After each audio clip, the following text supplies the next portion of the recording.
Hi, everybody. Tina Brock, Producing Artistic Director here at the Idiopathic Radiculopathy Consortium in Philadelphia. I'm your host for Into the Absurd, a virtually existential dinner conversation. I do hope you'll join us the next 50 minutes. Sit back and relax as we explore the lives, the hearts, the minds, and the spirits of creators in Philadelphia region and around the world. Good afternoon, everybody. Happy Saturday to you. Tina Brock here at the Idiopathic Radiculopathy Consortium alongside Bob Schmidt and Erica Holscher. And we are here today to talk to James Jackson, who is the executive producer of Light Thief Productions. And I want to thank all of you for being here again with us today in Zoom. If you're in the Zoom room, feel free to put your questions for James into the chat, and we will definitely get to them today. And if you're on Facebook Live, welcome to you as well. James Jackson is the executive producer of Light Thief Productions, and I have long been a fan of the work he's doing in Philadelphia to make Philadelphia a better place. And I thought it would be a wonderful time as we have so many challenges and opportunities ahead of us as a city, as a performing arts community, to bring James to the table and talk to him about his life, about his work, and his philosophy that drives what he does. James Jackson, welcome to Into the Absurd.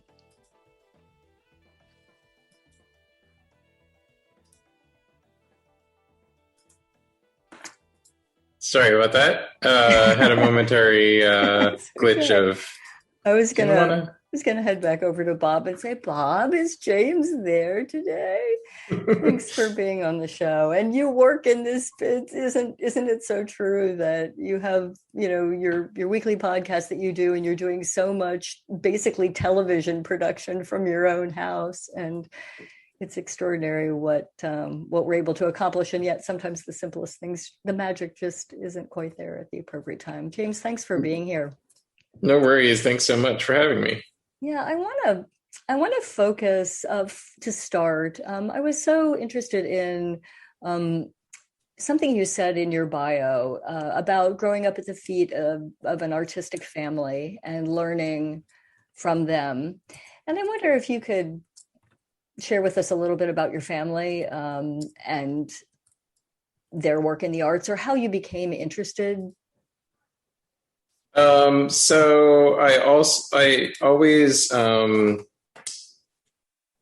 attribute in all of my theater bios and anything that I'm doing, my love of the arts to both of my parents. Growing up, it might not have been as obvious to everybody around me what the influences were, but my mother worked in the arts her whole life. After she is a first generation immigrant, she then went to college here and went to an arts college. She joined the military to go get the ROTC program and the what's the name of the money for college. Yeah. And then when she left the military, she went to an arts college and graduated there. And I think that's where I get most of my willingness to continue working at something, whether or not I necessarily am fully qualified for it or have the experience to, say, oh no, I can definitely do this. I'll often, just do a thing because I think it's possible. And therefore, if I think it's possible and I can think through it, then I can probably make it happen. And I get that from my mom. But that's the kind of artist she was, and she worked in advertising for her entire career. And she oddly, she retired and then now is basically working in advertising again because she works for the city of Langley in Washington State. And then my dad, my stepdad, he always wanted to be a opera teacher, and he became a mortgage banker instead because he wanted to provide for me and my mother. And always, continued doing opera, continued doing theater well into his later life. And did theater in Pittman. John Morosini did singing in various South Jersey churches and weddings and stuff like that, and was a mortgage banker other than that.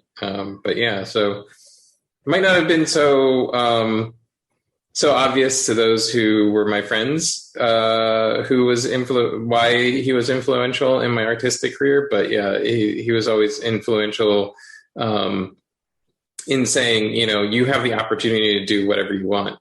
Just do what you want now. And if you make a mistake or if it doesn't work out, you have the rest of your life to make up for it. So do you think that watching him, that duality of, well, I need to provide a living for my family, but I also have this thing that I'm truly passionate about, gave you sort of the go ahead to be able to say, yeah, you can hold art in one plate and you can earn a living in another if that's the way that you need to do it?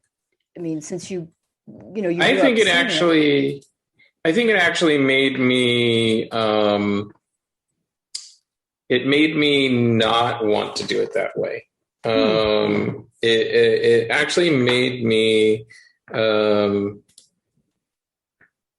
want to concentrate on my art rather than split my focus. I learned by watching him and the fact that, he was a great opera singer. His voice was fantastic. And that's not, just like me as a son, looking at him as an amazing, example. He was a great opera singer. He won awards and, he was cast in things and, had to miss several opportunities because he was working. And there's at some point there's a rate of return where, we as artists are often expected to multitask and, get a real job, quote unquote, or, do something real, while we're pursuing our art. And it just doesn't work. There's a diminishing rate of return. At some point you realize, I don't actually have the time to put into my work that I need to put in. So, I worked in cube farms. That's my nickname for cubicle work. As a technician, an IT technician, until 2011-ish. And I started doing some freelance work right out of high school. I graduated in 96. So I was doing that multitasking from 96 to 2011. And in about 2011, I just this isn't going to work. So you figured it out a lot.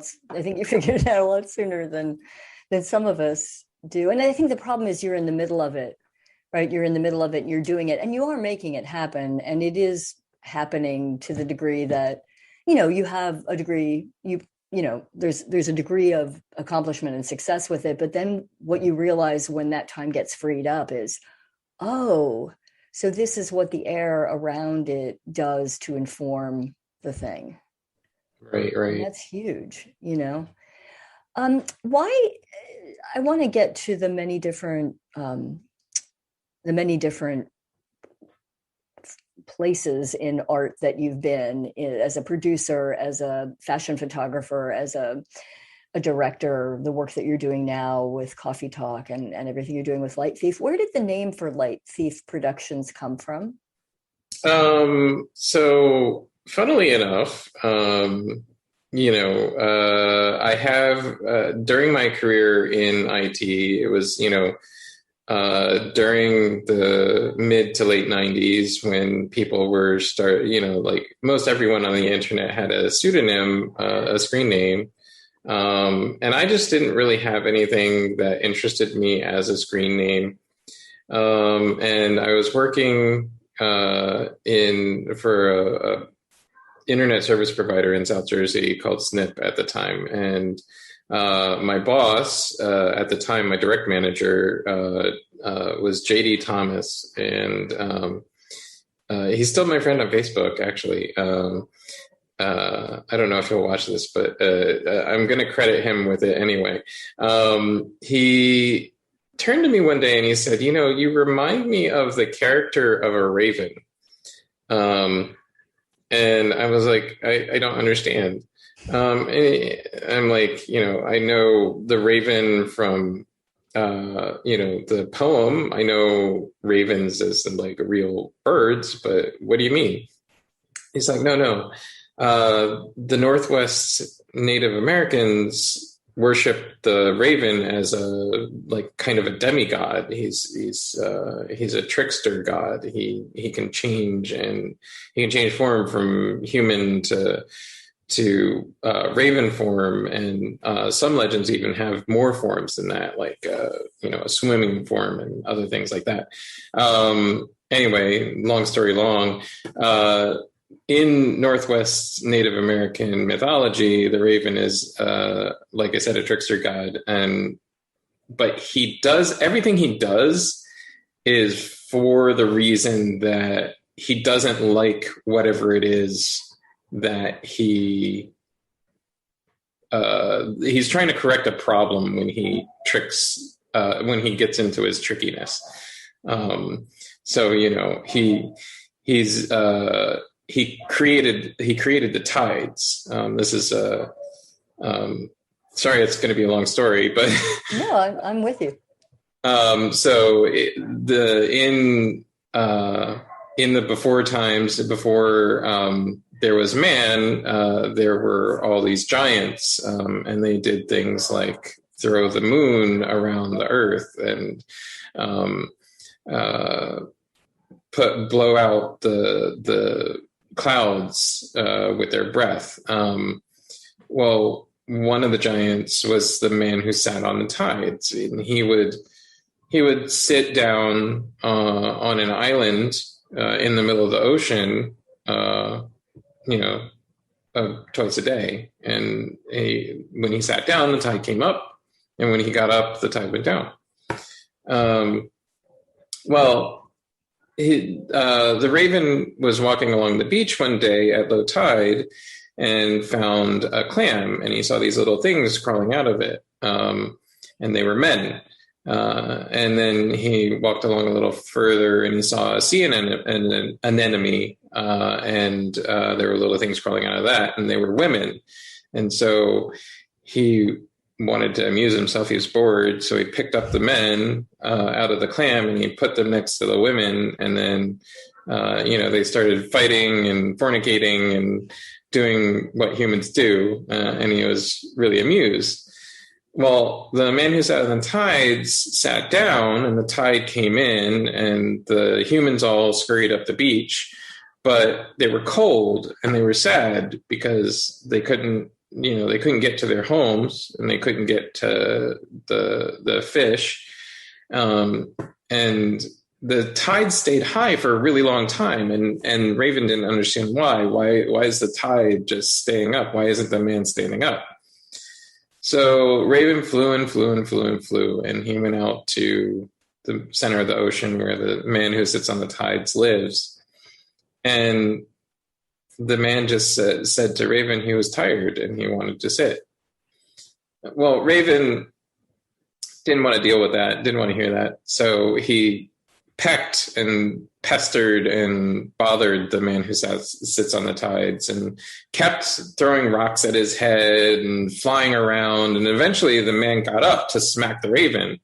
Well, the Raven just flew out of reach and, stayed there with invisible range, but out of reach of the man. And the man eventually got bored and sat back down again. Well, the Raven did this for weeks on end, and possibly years. There's no real sense of time to some of these stories, but he just constantly kept pestering the man on the same schedule and making him stand up, and then waiting until he sat back down, and then going and pestering him again to make him stand up again. Eventually, it just became habit, and the man who sits on the tides started standing up and sitting down on a regular schedule again. So the raven tricked the man who sits on the tides into creating the tides. Did your boss, was it your boss? Yeah, he was a boss and a friend, yeah. Did he tell you this story, or did you look it up?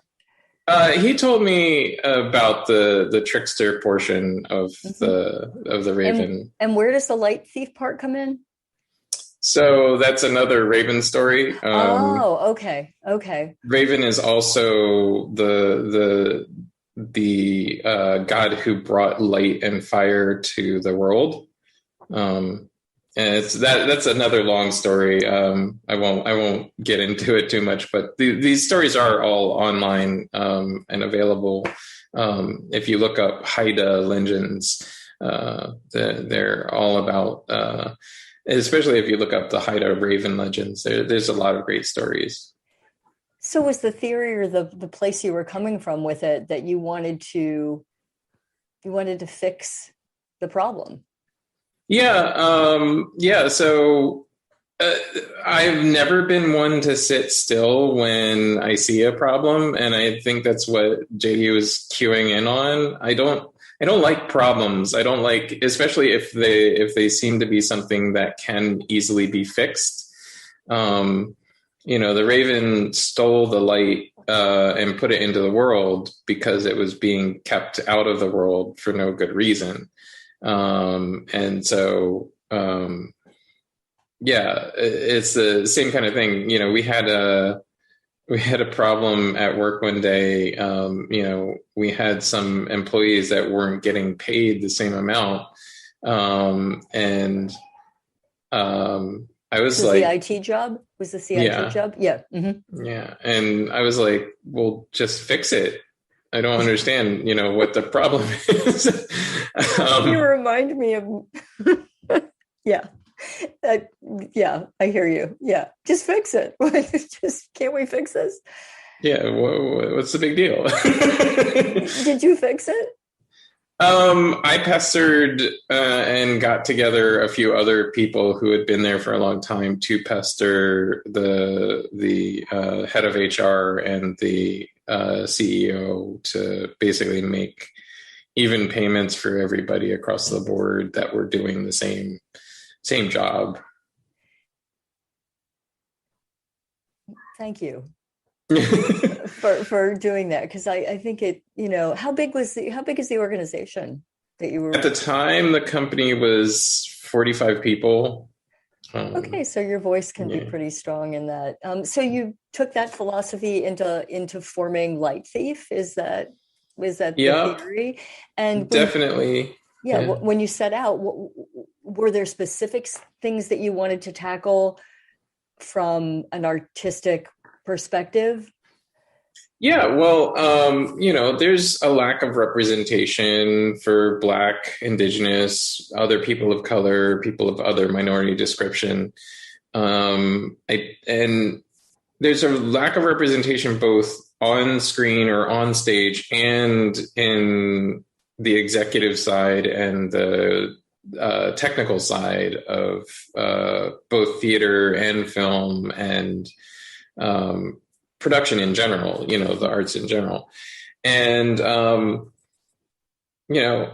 we often talk about, fixing it, but then it just doesn't get fixed because the people that are in charge don't have any reason to fix it. There's not a whole lot out there that, I can imagine a different world, where I'm a white guy and I'm sitting on an endowment that somebody basically handed me, and I want to keep making theater that makes me happy for the next 50 years, and then retire and hand that endowment to somebody else.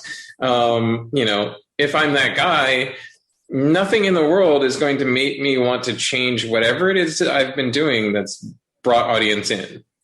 Mm-hmm. but whatever it is you've been doing to bring audience in isn't necessarily what's going to bring your next audience in. And also it's been broken for longer than just your generation, and this is the hypothetical, 40, 50 something guy who's sitting on this endowment. So it's longer than your generation. So, there's work to do. Why aren't you doing it? Why aren't you fixing it?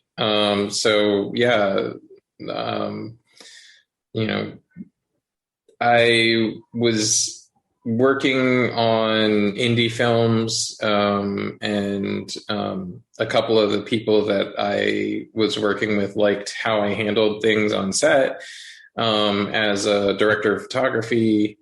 And they were like, hey, I got like 3 scripts out of working with, on 2 different indie films. I got 3 additional scripts thrown at me, and, hey, would you develop these? And so I founded Light Thief, to develop those initially, but then, as those fell through, I started looking for different stories to tell. And those are the stories that aren't told are the more important ones. Like, how many times do we need to, not that Shakespeare's not great, but how many times do we need to produce Shakespeare with frilly collars and, Edwardian furniture sets? Mm-hmm. In your bio, you talked about along the way learning how to travel light. And I wonder what that means to you.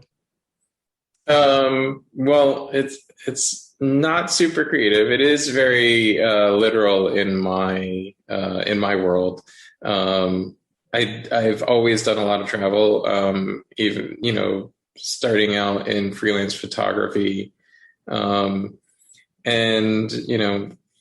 when you're a freelance photo assistant, when you're coming up through the system that exists, you just have to be ready to go at a moment's notice. And you have to have everything that you will need, because you don't have a lot of money. It's like being an artist in any other field. You don't have a lot of spare cash sitting around to get a bunch of stuff that you may be missing when you go on set, and you're not going to get paid until you're done the job. So you have to make do with what you have. And so traveling light just means being able to problem solve and being able to literally travel with very little stuff. How many pairs of pants do I need? Maybe 1, maybe 2, maybe 1. Yeah. Were you a photo assistant in fashion photography? Yeah. Starting in 96 or 97, I got some of my first photo assistant gigs, thanks to my mom. It's one of the few instances of my mom being like, okay, I know my son wants to do this thing, so here's a little help in doing it. So she introduced me to a photographer from New York that she used on a lot of her work, and as a creative director, and he started bringing me on other gigs. So at the time she worked for, I believe that's when she was working for Eddie Bauer. She had her own ad agency in California, and she was the agency that dealt with Eddie Bauer. And I went on an Eddie Bauer gig, and then started working for Talbot's and LL Bean and this and that and the other. And eventually, the whole thing just becomes, you're gone from home for 6 or 8 weeks straight, once a quarter. So, you're basically home 1 month out of every quarter, and you're suddenly just gone, and you're going from place to place. And almost everybody in the fashion world, when a location gets like a couple of art directors pick a location for like you're shooting. Well, this is back in the days of film, so we were shooting 6 months out. That means we were shooting Christmas in July, and we were shooting summer in Christmas in December. And so, there's very few places in the US that people can go. Like, so to get winter in the middle of summer, you're either going to Jackson Hole, Wyoming, or you're going to Vancouver, British Columbia, or there's a couple of other places. But like, once one art director figures out that this location still has snow or still looks wintry, like literally everyone else in the industry is like, okay, we're going there. And so you'll spend like 3 or 4 weeks hopping from client to client in that same location. And it's the same thing. You can't go home. And this was before digital deposit, so I didn't have cell phone deposit. So I was waiting on checks that were in my mailbox at home. Yeah. Yeah. Do you still follow fashion at all? Does it still interest you? I mean, the sort of photography end of it. Is that something that you have? Yeah. One of my biggest personal clients was a brand called Royal Blue Apparel. They basically picked me to do their brand direction in photography for they've always made clothes and sold business to business. They're carried by like Kohl's and like other discount retailers. And they're a good brand. They make interesting clothes and they make good stuff. But they never sold direct to consumer before. So where, like you have Levi's or, any of those other jeanswear companies that they sell direct to consumer all the time. You can go to their website and order their stuff, etc. And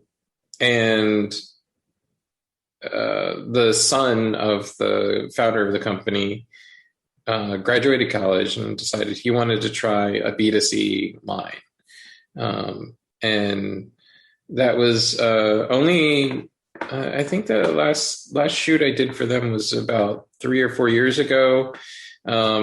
Classic story of a manufacturer. The father still wanted to have control of the company, even though his son, went to college specifically to do what his father wanted him to do, which is take over the company. But when the son tried to do a few creative things to take over the company, the father didn't understand and was like, why aren't we just doing business the same way we've always been doing it? And, so there's always that fight between previous generation and new generation. What was the most surprising thing you discovered in your time as an assistant in that world? Surprising thing. I don't know. It didn't really come as too much of a surprise to me. Maybe how small the world is. The world of fashion photography or the world in general? Both. The world of fashion photography is made up of 25 to 50 in the US market, 25 to 50 photographers who get used for everything. Like they just go from client to client to client. And it's made up of maybe 300-ish models who also work on everything. They work on all of and that's a really small ecosystem. Like, I know more than 25 people like directly. And so if like 5 of the photographers, a good quarter of the 1/5 of the people that are out there doing this work. So it's a hard market to break into, but also, it's a fun job and a rewarding job. It was right around. Yeah, I like the travel. It was right around the time when digital was becoming a thing. Like I said, we were still shooting on film.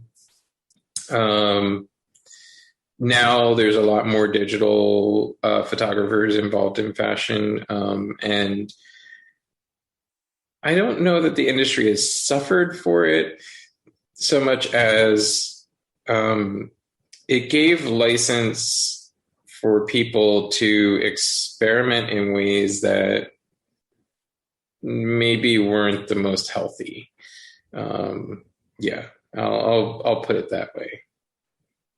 Experiment with photography in ways that weren't the most healthy. And when you say healthy, do you mean just not good? I mean, not good for a variety of reasons. So think back to the era, like in the 80s and 90s, there was always like the heroin chic thing, but that wasn't so much of a problem because that was, as for photography, because that was art directors picking models that just looked emaciated and, directing photographers to take photography in a specific direction. But then as you went from the 90s to the early 2000s, maybe to the 2010s, that like 20-year period, it was transferring into digital. And when you're shooting on film, there's a real necessity to get it right in camera, quote unquote, is what we would call it nowadays. There's a real necessity. And also to get it right quickly, you have 25, 26 exposures on a roll of film, commercial grade film, positive film. And you might shoot 3 rolls for a single setup. So that's 75 shots. I mean, I regularly shoot like 150 to 300 shots now that I'm using digital for a single setup. And, I come up with good stuff, but there's not as much need to get it right, before taking the shot. Right. So you can kind of, you wonder if you can sort of move your way through it in a way that's less specific and less rich in the end, if there isn't that air in between each of the shots, maybe. If there isn't that drive to get it right, like, so, like with live theater, there's a drive to get it right. We go through this whole rehearsal process, like for weeks on end. Sometimes there's more rehearsals than there are performances. And and you keep doing it and you keep doing it and you keep doing it, right? Shooting on film is a lot like that. You as the photographer or as a photo shoot, you sit there and you look at the scene and you recompose it, and you in the film world, there's the Polaroid. You take Polaroids, you just slip a Polaroid back on the same camera that you're using to shoot the film.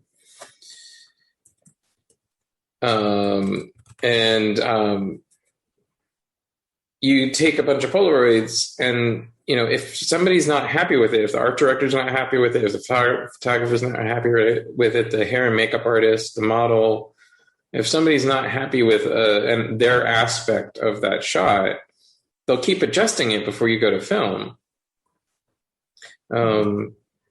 So it's a little more setup, a little more care in the beginning, and then you don't have that in the digital world. Sometimes you're just shooting to get it in can, so to speak, and get it done, and then once you have it done, you look at it again in Photoshop and, it's already digitized. So I can, retouch it or airbrush it, or even there's a lot of photographers who just completely don't use real sets anymore. They'll just incorporate digital stuff.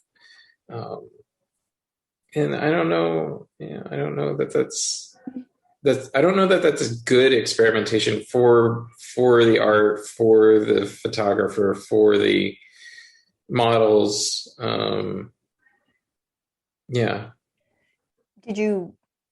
Was there ever a time when you thought you wanted to be a fashion photographer? Oh yeah. That was most of the beginning of my career. I'd still call myself a lifestyle photographer. I still do lifestyle photography. I can still do branding for a company. I still offer Philadelphia theater companies, branding photography for their plays and stuff. So, the thing I don't do is like events. So like I get people contacting me like about weddings or shooting the documentary shots for their theater piece. And I'm like, yeah, that's not what I really do. So what is it about the branding that you feel is like captures who you are? It's storytelling. I just regaled you with the story, but I've always been a storyteller, and, like I don't like doing things that aren't storytelling, or at the very least problem solving. And, storytelling and problem solving have similarities. But yeah. Have you performed? I don't like to be on stage, but I have performed on stage. I have read, but I like the technical side a lot better. But you seem to you like to tell stories, right? I mean, it's in your, like, have you done, say, like storytelling on stage? I mean, even though it's all storytelling on stage, have you ever? The most recent experience of performing is I'm the vice president of the PDC, the Philadelphia Dramatists Center, and I go to the happy hours, and I'll read characters during that, and I have writers that like the way I do that. So my problem has always been choreography. I'm not good at remembering choreography. Mm-hmm. So whenever I was a young performer, they always try and make you do all the things for some reason. I've never understood this. But we got to choreography, and not only did I already know I didn't like it, I knew I wasn't good at it. And then I tried it anyway, because they always say try things anyway. And I really wasn't good at it. I was so bad at it that the choreographer like literally just gave up and like put me in a back corner of the stage. And I hated it so much. And I've never understood that. I've always heard, like you need to be a triple threat to get anywhere with your performance. I'm like, I just want to perform. I don't, Right. I don't need to be on Broadway. I don't need to be a triple threat. Right. I can sing okay. I can act. Why do I need to know choreography? My feet just move where they move. I don't need you to tell me where to put them. Movement can be complicated, particularly, even as a dancer, it's hard sometimes to pick the steps, and it's just it can be very confusing, particularly if, you're facing the choreographer. It can be challenging. So I want to talk a little bit about Coffee Talk, your weekly podcast, Wednesdays at 10 a.m. And what was the inspiration behind feeling like I'm going to do, this is a problem that needs to be solved? So the problem that needed to be solved initially was just like the pandemic. Everybody was not keeping in touch. Nobody was talking. Nobody was I had friends that, I were more travel work. I travel to do technical direction for theater. And I have friends in the traveling theater. Again, it's a relatively small community. There's a couple hundred people that work on basically every opera show. And, one of my good friends is a projection designer for opera. And I literally hadn't heard from her for like 4 weeks, where we literally, during the course of the 3 years previous, we spent maybe like 5 or 6 hours not talking. And I was like, why aren't like my phone's really quiet. The house is really quiet. I haven't seen anybody. Where are all the people that I usually talk to? And so it's problem solving that. Where do I get this interaction that I don't have? How did you fare during this last year personally as an artist? Do you feel when you look back on that year? Was it harder than you thought it was going to be? I mean, of course, not being through anything like it, but how did you do? I would say I fared better than some people. I like being home. Even though I love travel, I also like being home. When I'm not traveling, I'm in my house. I do like to go out on occasion, go to a nice restaurant or whatever with friends. But for the most part, unless I'm showing somebody around the city, I don't, go out. Well, we're spoiled to death. We can get literally any kind of food we want from anywhere across the planet, basically, because we live in the city of Philadelphia, and there's so much different food within, walking distance.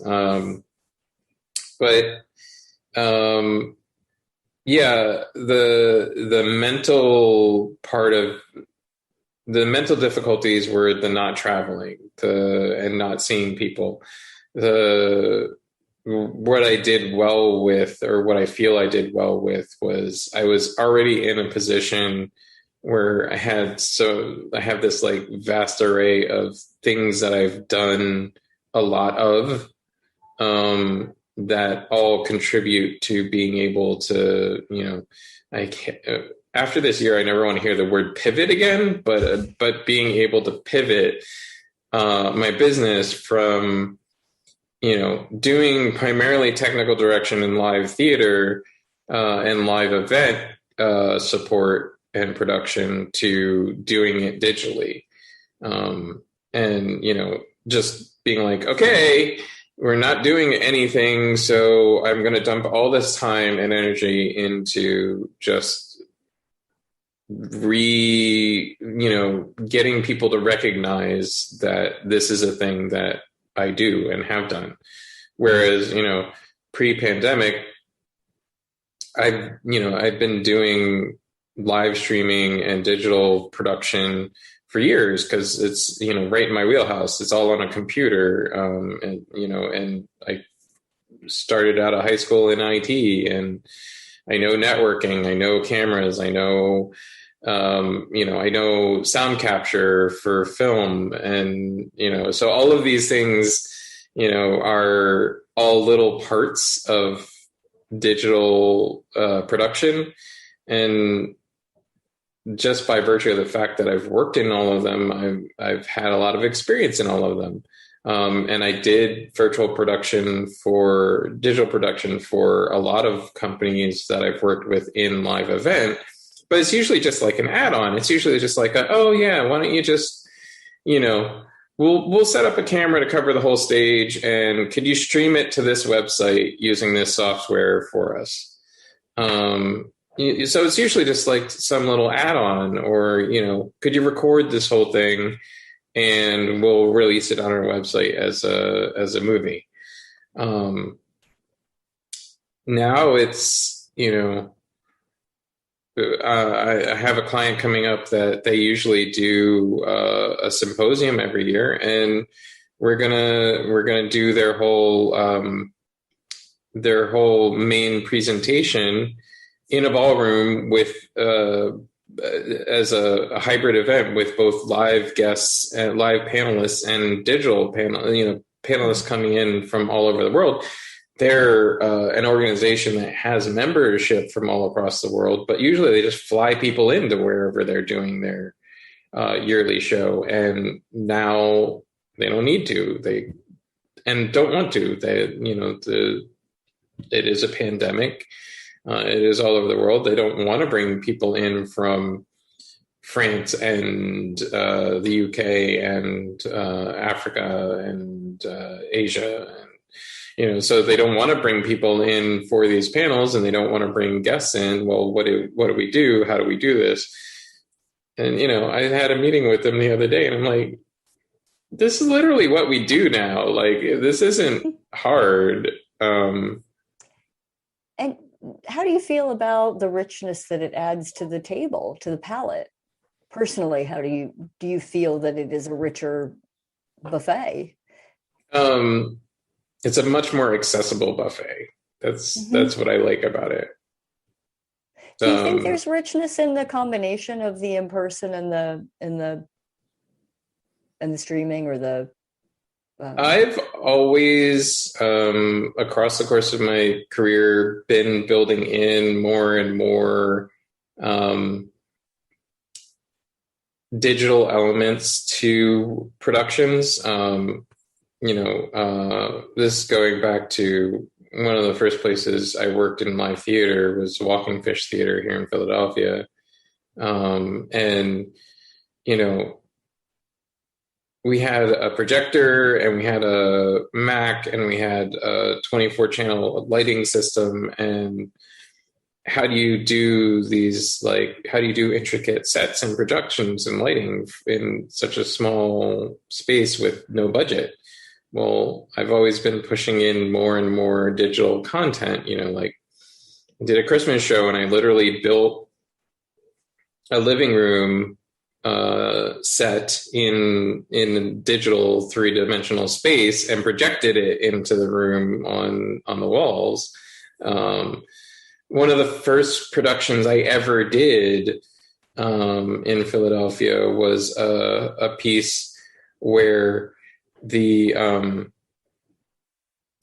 actors it was a multimedia piece.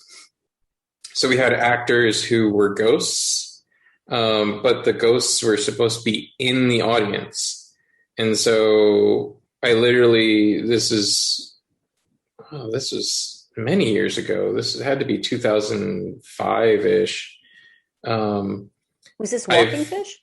No, this was actually right over at the Headlong Dance Studios was where it was put up, but it was a dance piece for half of it after the intermission, and the beginning part of it was a drama piece. What was the name of that? At any rate, the actors, I filmed them in my photo studio, and then projected them into the space, into these seats that were in amongst the audience. But I projected them onto the seats in such a way that they looked like they were in the same waiting room as the audience, and the audience was sat as if it was a waiting room. Always been doing that kind of thing. If there's a problem that you're trying to solve, like say the one you just described, was that knowledge that you had, or did you just go out and find it? Did you just figure it out? Little column A, little column B. So I had the knowledge to film people. I had the knowledge to know how to light them and film them in such a way that I could project them into the space. I didn't know how to. So this is a rectangular space. If we're looking down on it, it's rectangular like this, and the audience was sat around the outside, and then also on a set of chairs in the middle, like an actual doctor's waiting room. And the ghost actors were in random spots around the outside. And so I didn't know how I was going to accomplish that initially, but we accomplished it with, if I recall correctly, 4 projectors. And at the time, computers weren't really capable of driving more than one external device at a time.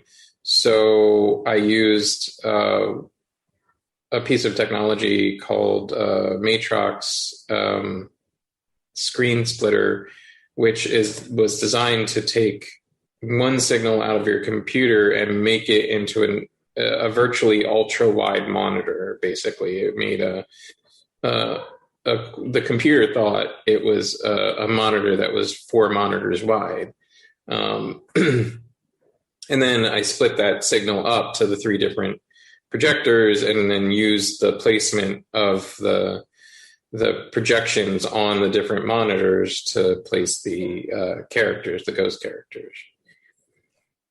So it feels like your experience in IT has, certainly gave you a running head start on making a lot of the connections.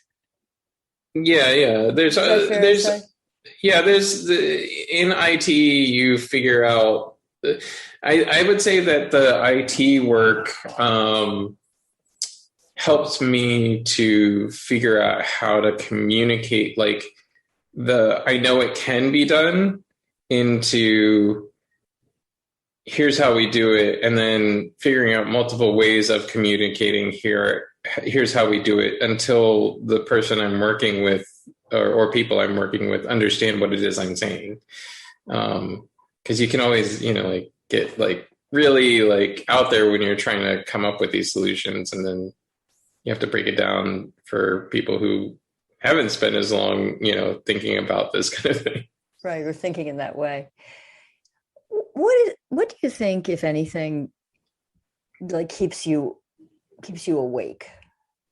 Or maybe better phrase, what is the problem? Okay, I'll split it up into 2 questions. Is there anything that does bother you enough to that it's gnawing at you that you want to go after? Constantly, yeah. Because I'm thinking, I bet, yeah.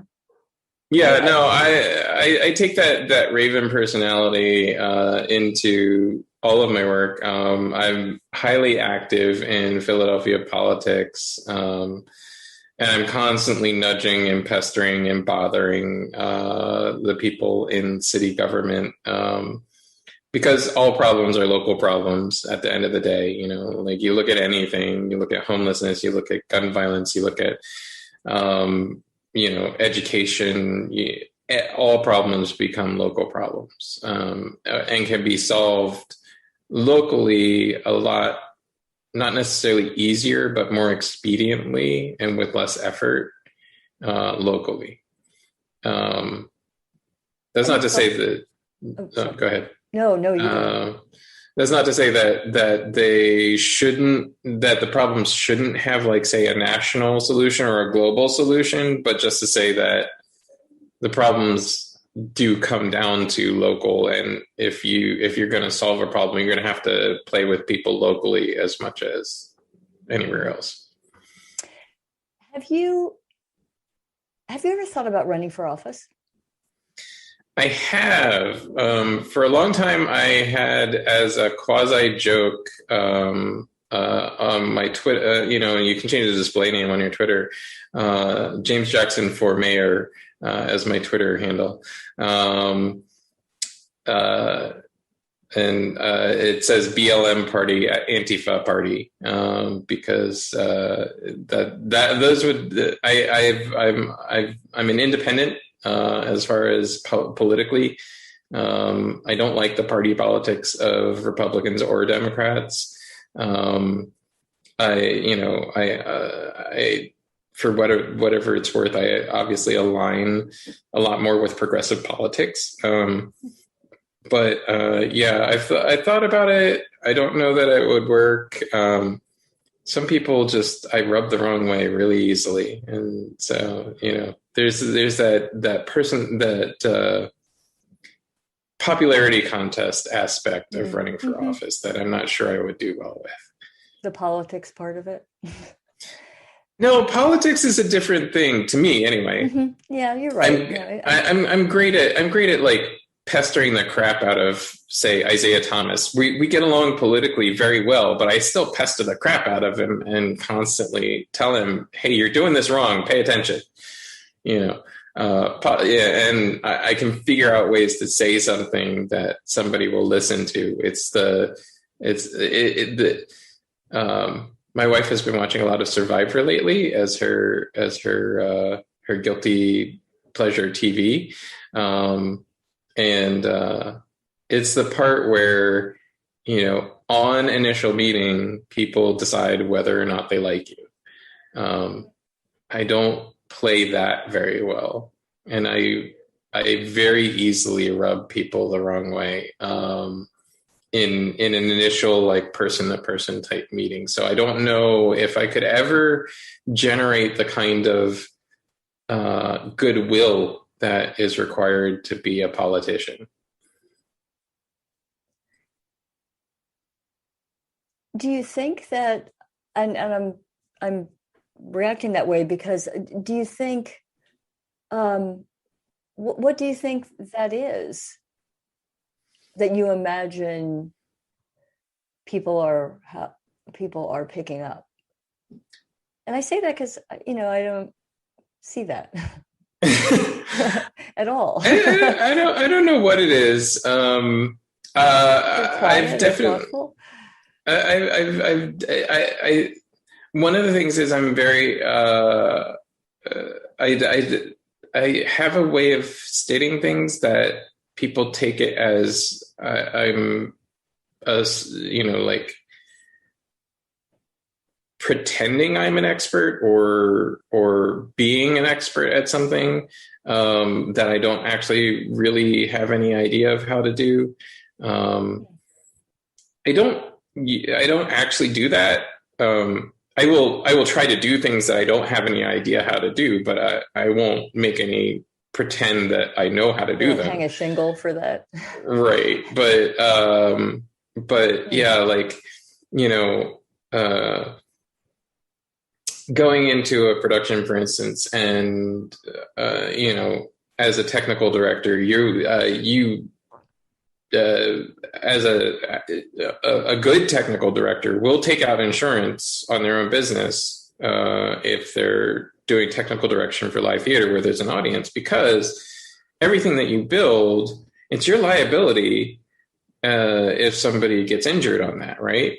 Mm-hmm. So I've gone into productions where we're building site-specific stuff, and I'm building the audience risers. Well, now I'm also responsible for literally everybody that's in the audience, even in the case of an emergency. So I need to be very aware and cognizant of escape routes and the rules and regulations around those sort of things. And I can't count the number of times I've had arguments with producers about, no, you can't put a chair there. It's an escape route. If, God forbid the building catches on fire, and it's not likely to, but if the building catches on fire, somebody gets injured, that's my butt on the line, not yours. Like, I'm the one that's going to be sued for blocking that exit way. Mm-hmm. And so it's things like that. Like I will just, I actually know what I'm talking about sometimes. And then therefore, and then people who have been around a thing for a long time and sort of know what they're talking about will get mad because I'll state it very matter-of-factly and won't allow any wiggle room for, I believe I do it on things that are important. Maybe I just am not always picking the most important battles. I don't know. I don't know. It sounds like, yeah, you're solving a problem, your job, and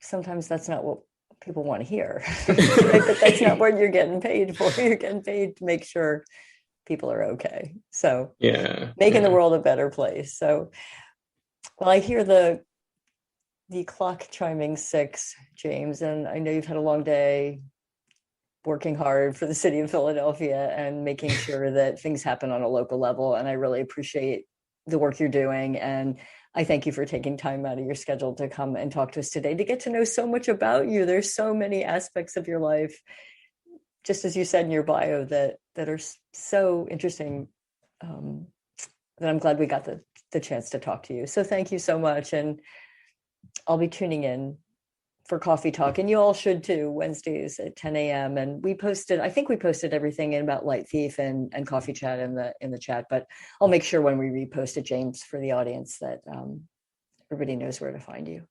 That'd be great. I really appreciate it. Yeah. Well, thank you so much for what you're doing for everybody. Well, I appreciate the recognition and the time to talk. I appreciate being here. So thanks for having me on. And I'm not convinced you shouldn't keep telling stories. No, I want to hear more stories. I'll always tell stories. That's that's